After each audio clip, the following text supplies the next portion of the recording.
রহমানির রাহিম গাইস, আসসালামু আলাইকুম। সবাইকে শুভ সকাল জানিয়ে শুরু করছি আজকের অষ্টম শ্রেণীর বৃত্তি পরীক্ষার্থীদের জন্য সর্বশেষ প্রশ্ন আলোচনা করা হবে। আজকের আলোচনার বিষয়টা হলো রাইটিং কম্পোজিশন কোশ্চেন নং 16। এটা হলো সর্বশেষ প্রশ্ন।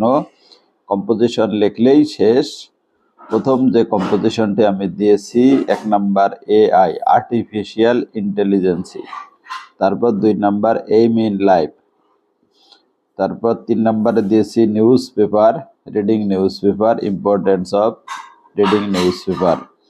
4 নাম্বারে physical exercise, importance of physical exercise. 5 নাম্বারে student life, duties of a student, এভাবে আসতে পারে। 6 নাম্বারে ডিসিপ্লিন।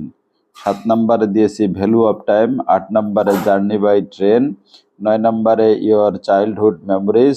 10 নাম্বারে ইয়োর ফেভারিট হবি।